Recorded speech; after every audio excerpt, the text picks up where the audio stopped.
Laidą remia Kia. Automobiliai su 7 metų garantija. New Sorento. Labas rytas, eteryje laida Autopilotas. Pasaulis kažkodėl prieš 2 dienas nepasibaigė, lygiai taip pat nepasibaigė ir Autopiloto laida. Taigi, pirmiausia apie tai, ką matysite šiandien prieš kalėdinėje mūsų laidoje.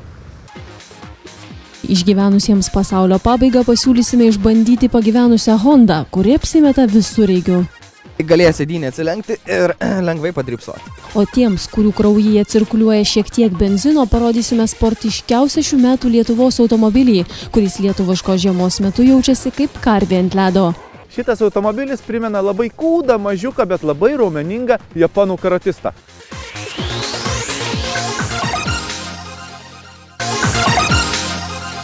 Dabar trumpa reklama, tačiau likite su mumis. Iškart po jos papasakosim apie sportiškiausią Lietuvos metų automobilį.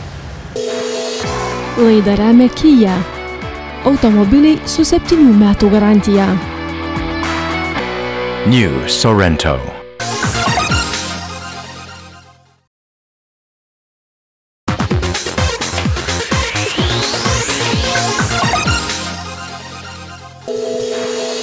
Laidą remia Kia. Automobiliai su 7 metų garantija. New Sorento. Šiais laikais ypatingai retai pasitaiko, kad masinis automobilių gamintojas gamintų tik sportui skirtą automobilį. Kaip gaminamas sportinis automobilis? Paimamas paprastas hatchbackas arba sedanas, pažeminama jo važiuoklė, sugrūdamas ten ypatingai galingas variklis ir šėtau sportinė mašina.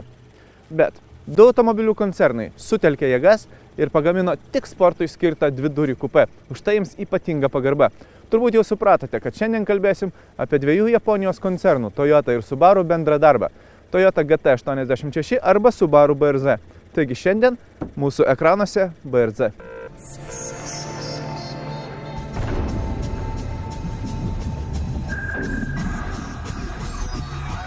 Pirmiausia, galite paklausti, kodėl Toyota ir Subaru automobilį kūrė kartu. Pirma, Toyota korporacijai priklauso nemaža dalis Subaru automobilių padalinio akcijų. Tačiau antra ir svarbiausia priežastis - taip pigiau. Kadangi tai nėra Corolla ar Impreza, reiškia tokių automobilių neparduosi daug. O gamybos kaštai juk turi atsipirkti, nes automobilis pagamintas ant visiškai naujos bendros platformos, jam sukurtas unikalus variklis, transmisija, važiuoklė ir taip toliau. Jeigu tokį automobilį kurtų vienas koncernas, jis būtų daug brangesnis. O dabar, kadangi BRZ ir GT86 bus parduodami per abiejų koncernų prekybos salonus, pirkėjai jų nupirks beveik 2 daugiau. Todėl ir gamybos kaštai bei komplektuojančios detalės kainuos sąlyginai gerokai pigiau. Būtent dėl šios priežasties automobilio kaina ir prasideda ne nuo 200 000, o tik nuo 120. Aišku, tai taip pat brangu, tačiau mūsų rinkoje nieko panašaus už tokią kainą galite net neieškoti.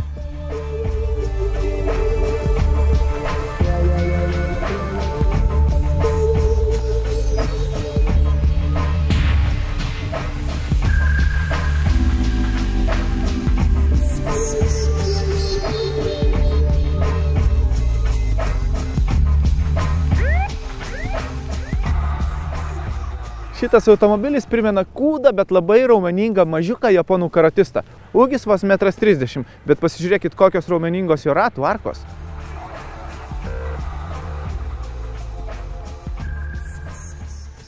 Vienas pagrindinių konstruktorių uždavinių buvo pasiekti kuo mažesnį automobilio svorio centrą, kad jis būtų kuo stabilesnis posūkiuose. Todėl jis toks žemas ir yra. BRZ aukštis mažiau nei 1,30 m. Būtent dėl žemo svorio centro buvo nutarta jame naudoti Subaru firminį opozicinį variklį. Čia cilindrai sumontuoti ne statmenai kaip įprasta, bet gulsčiai. Dėl to variklis, kuris yra viena sunkiausių automobilių detalių, yra ne aukštas ir trumpas kaip įprasta, o žemesnis ir ilgesnis.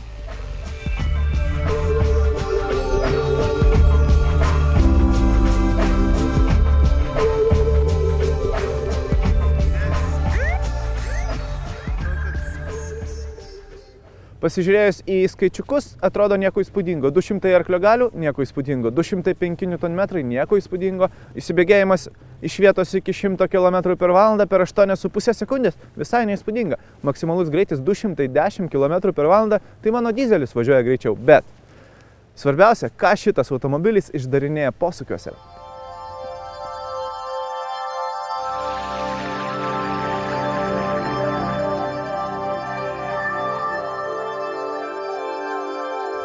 Tikrai, lėkti greitkeliu milžinišku greičiu gali bet kas. Tačiau greitai įveikti posūkius – čia pasireiškia tikrosios automobilio galimybės. Štai tokiuose keliuose Subaru BRZ gali parodyti, ko yra vertas. Jį valdyti labai lengva. Nepaisant galinių varomų ratų ir slidžių žiemiškų kelių, juo drąsiai galima lėkti posūkiuose net išsijungus visus elektroninius pagalbininkus. Automobilis lengvai valdomas ir lengvai nuspėjamas. Jis mėgsta slysti, tačiau ir koreguoti jo paslydimus lengva ir paprasta.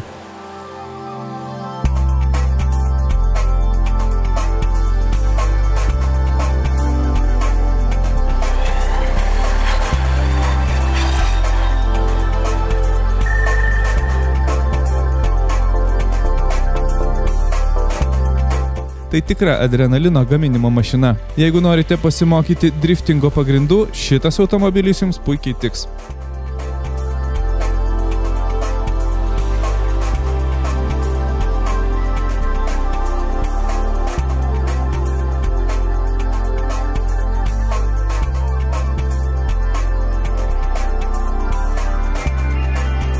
Tiesa, jeigu norite važiuoti ramiai, galite tuoj pat persijungti į normalų vairavimo režimą. Mūsų bandytas Subaru turėjo automatinę 6 pavarų dėžę su pavarų perjungimo lopetėlėmis prie vairo.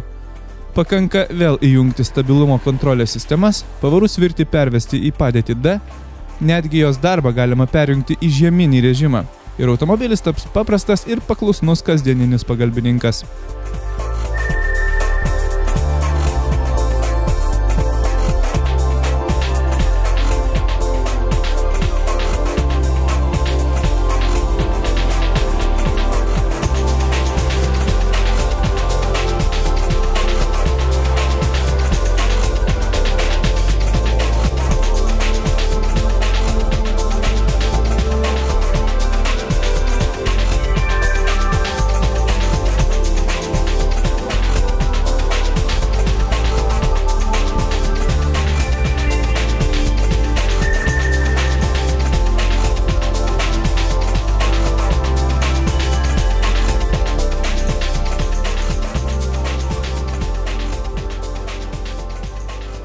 Sportinių automobilių specifika yra ta, kad tokiam senam dėdui kaip man susirangyti jį yra vienas vargas. Bet jeigu su šio automobiliu vežiosite labai gražias paneles su mini sijoneliais, būtinai atidarykite joms duris ir sodinkite jas į vidų.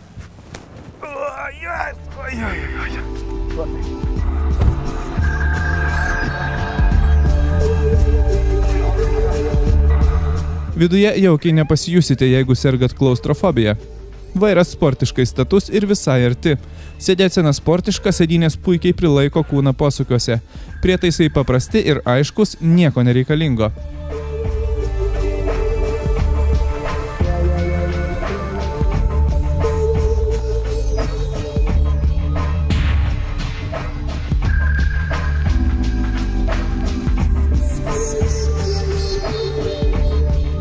Tiesa, sėdėti viduje galėsite tik dviese. Nebent turite 2 draugus be kojų, tada jiems vietos gale užteks. Galinės sėdynės greičiausiai skirtos tik rankiniams arba šuniukams, bet jokių būdų ne žmonėms. Net vaikams jos netinka. Nors esu neaukštas, bet už manęs galėtų sėdėti nebent jogas meditacinėje pozoje. Bagažinė yra, bet ji taip pat nedidelė, labiau simbolinė. Tad jeigu norite leistis ilgesnėn kelionėn, teks važiuoti asketiškai. Nors kasdienėms reikmėms jos užteks, o savaitės pirkiniai iš supermarketo čia tilps nesunkiai.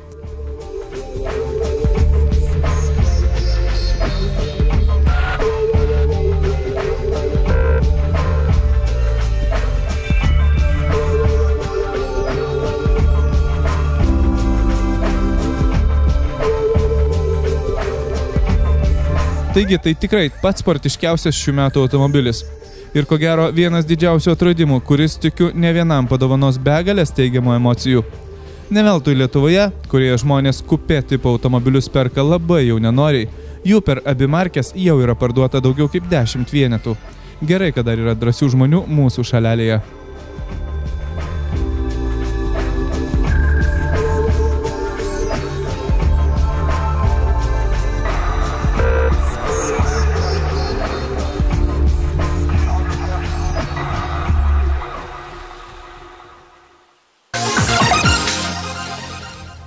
Nu, bet tai jau kokią gerą mašiną šiandien gavau pasivažinė. Honda HR-V. Japoniška kokybė ir japoniškos rūdys viename. Honda HR-V – tai vienas iš parketinių visureigių, kuris gali pasigirti lengvajam automobiliui būdingais bruožais. Nors Honda turi kitą parketinuką CR-V, tačiau HR-V labiau panašus į paprastą hatchbacką. Šiek tiek aukštesnė nei įprastų automobilių prošvaisa, užtikrins geresnį pravažumą miško keliukais arba brendant per sniegą. Užlipti ant šaligatvio bortelių taip pat bus lengviau. Dar vienas didelis šio HR-V privalumas – tai nuolatinė visų varančiųjų ratų pavara. Jie veikia puikiai ir užtikrina automobilių stabilumą. Trumpiau tariant, HR-V yra nedidelis, tačiau daug galintis automobilis.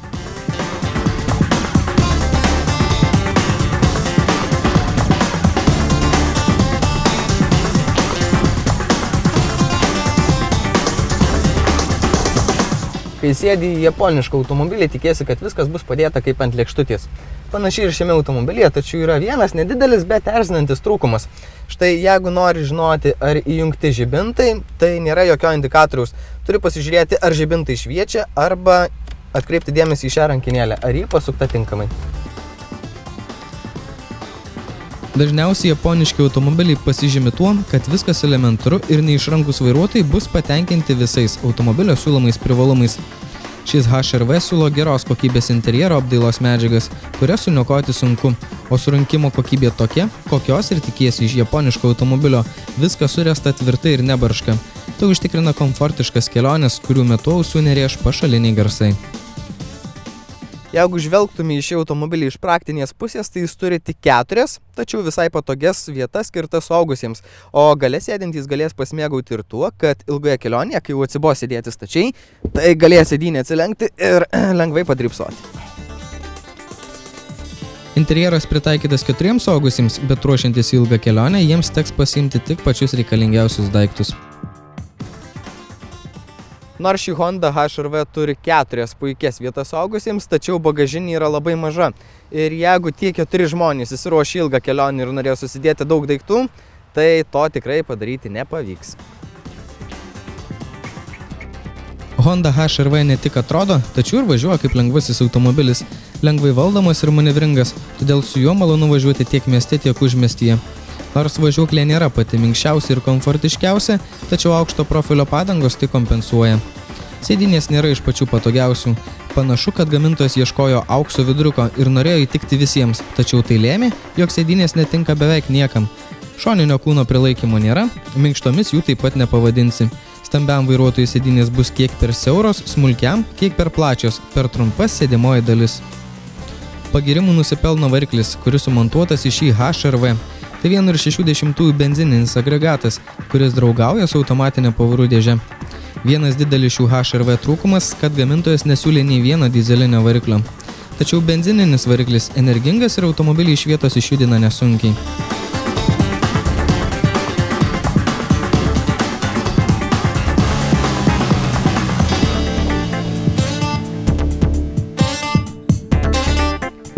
Didelių priekaištų nėra ir automatiniai pavarų dėžiai, nors jį kiek archaiškai ir veikia grubokai, tačiau tai neerzina. Vienas iš erzinančių dalykų vairuojant šį automobilį – tai akseleratoriaus pedalas. Panašu, kad automobilis neturi tokio režimo kaip lėtas riedėjimas. Vos nuspaudus akseleratorių, automobilis šokteli į priekį, niekaip nesisekė sklandžiai pajudėti. HR-V yra automobilis, kuris neturi didelių techninių trūkumų. Varikliai patikimi, pavarų dėžės taip pat nekelia nemalonumų, o važiuoklės konstrukcija nėra pati sudėtingiausia. Dažniausiai eksploatuojant šį automobilį, dėmesį reikia atkreipti į visų varančių ratų pavarą, ar joje nėra pažeidimų ir ar viskas veikia kaip turėtų.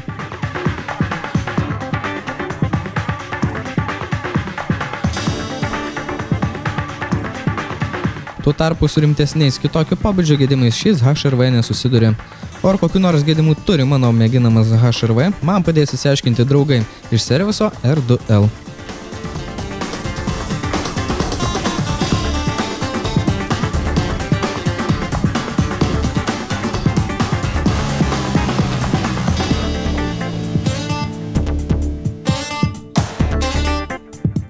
Kaip matėt, sulūžus spyruoklė amortizatoriaus priekinio, taip pat leidžia progalinį reduktorių. Ir tai viskas? Taip, tai viskas. Ar šie gedimai labai rimti ir ar reikėtų juos atkreipti dėmesį kiek įmanoma greičiau? Na, į kiekvieną gedimą reikia atkreipti dėmesį, bet jie nėra labai jau baisus. Ar šis Honda HR-V yra patikimas automobilis? Taip, tai tikrai galima sakyti, kad yra patikimas automobilis. Dažniausiai japoniški automobiliai susiduria su korozija. Ar šiam Honda HR-V taip pat galioja ši taisyklė? Taip, tai neišimtis, galima surasti čia korozijos apraiškų.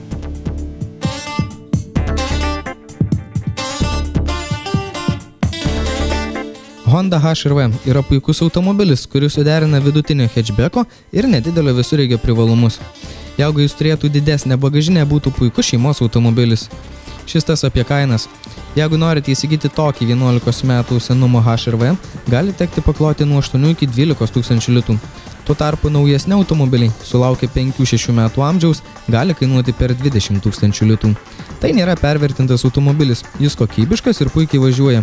Iki nepriekaištingo jam trūksta tik didesnės bagažinės ir dyzelinių variklių.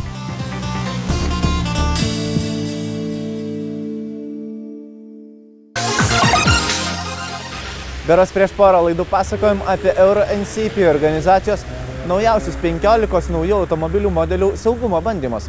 Šiandien papasakosim apie tos pačios organizacijos išbandytus komercinius automobilius. Ar jie tokie patys saugus?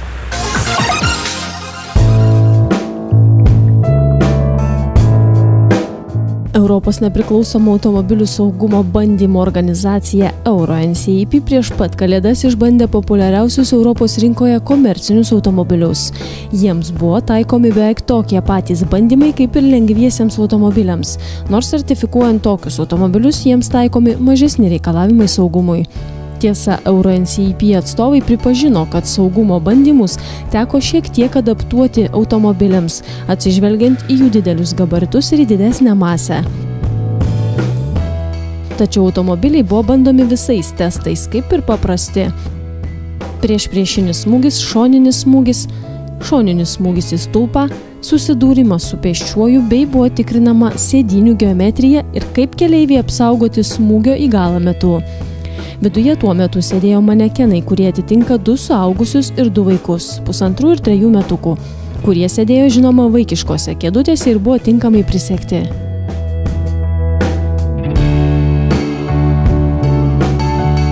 Organizacija bandė šių automobilių komercinės versijas su 8 arba 9 sėdimomis vietomis.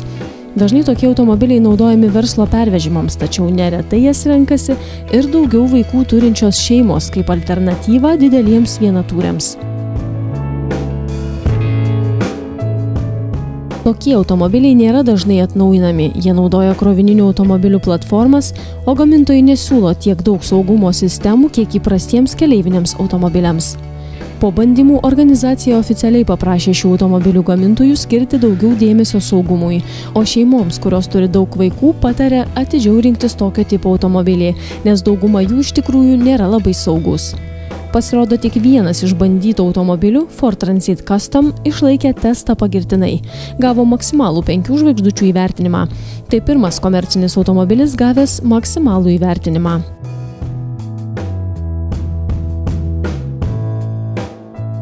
Štai pavyzdžiui, Hyundai H1 ir Fiat Scudo buvo įvertinti tik 3 žvaigždutėmis, bet ir tai toli gražu neblogiausias rezultatas. Fiat Scudo dar pardavinėjamas ir kaip Peugeot Expert bei Citroën Jumpy, todėl bandymų rezultatai galioja ir šiems automobiliams. Tuo tarpu Renault Traffic dar pardavinėjamas ir kaip Opel Vivaro bei Nissan Prima Star buvo įvertintas tik 2 žvaigždutėmis. Tuoj po šių rezultatų paskelbimo kai kurie tokių automobilių gamintojai iš karto pripažino savo netidumą ir pareiškė, kad netrukus pasiūlys daugiau saugumo sistemų, ypač tais atvejais, kai tokias mašinas ruošiasi pirkti šeima. Panašu, kad tik Ford Transit Custom buvo kuriamas atsižvelgiant į Euro NCAP reikalavimus. Tai vienintelis automobilis turėjęs saugos oro užuolaidas, kurios veikia nepriekaištingai ir kurios labai padeda saugumo atžvilgiu šoninio smūgio atveju. Be to, tik šiame modelyje buvo sumontuota eismo juostos automatinio laikymosi sistema. Įdomu, kad Renault Traffic turėjo saugos oro užuolaidas, tačiau jos automobilyje sumontuotos netinkamai ir šoninio smūgio metu beveik neturi reikšmės, pabrėžė Euro NCAP atstovai.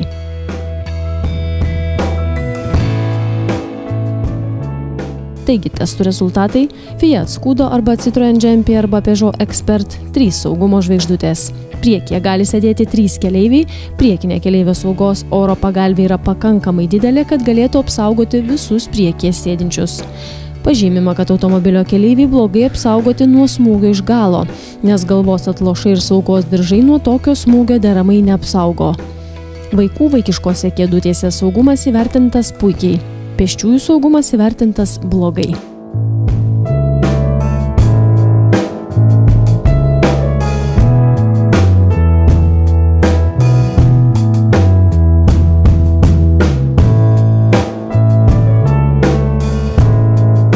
Ford Transit Custom maksimalus įvertinimas 5 saugumo žvaigždutės. Bandytojai pabrėžia, kad priekyje sėdintys avarijos atveju gali būti sužeisti, nes prietaisų skydo plasmasės sulūžinėja į aštrias dalis ir grasina sužeisti. Vaikų saugumas puikiai. Pėsčiųjų saugumas, priklausomai nuo vietos, į kurią trenkiamas, įvertintas nuo gerai iki nepatenkinamai. Daugiausia vietų yra blogai pritaikytos susidūrimams su pėsčiaisiais.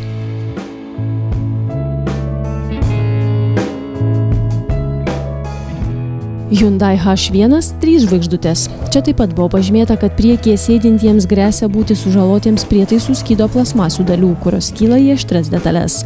Automobilis nėra pritaikytas ir blogai apsaugo sėdinčius viduje nuo smūgio iš galo. Vaikų saugumas įvertintas puikiai, tik vaikų kėdutėse nerekomenduoja vežti priekyje, nes keleivio saugos oro pagalvė neišjungiama. Renault Trafic, Jizgi ir Opel Vivaro, Jizgi ir Nissan Prima Star 2 saugumo žvaigždutės. Nors automobilis neturėjo priekinės keleivio saugos oro pagalvės, abu priekyje sėdintys keleiviai susidūrimo atveju apsaugoti gerai, tik jiems taip pat gresia būti sužalotiems prietaisų skydo plastikinių detalių. Vaikų saugumas įvertintas puikiai. Automobilis neapsaugo keleivių nuo smūgio į galą, sėdinių atlošai įvertinti labai blogai. Automobilis įvertintas blogai ir pėsčiųjų saugumo testo metu.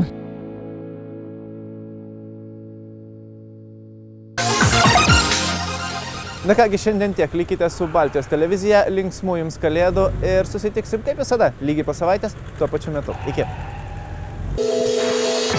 Laidą remia Kia.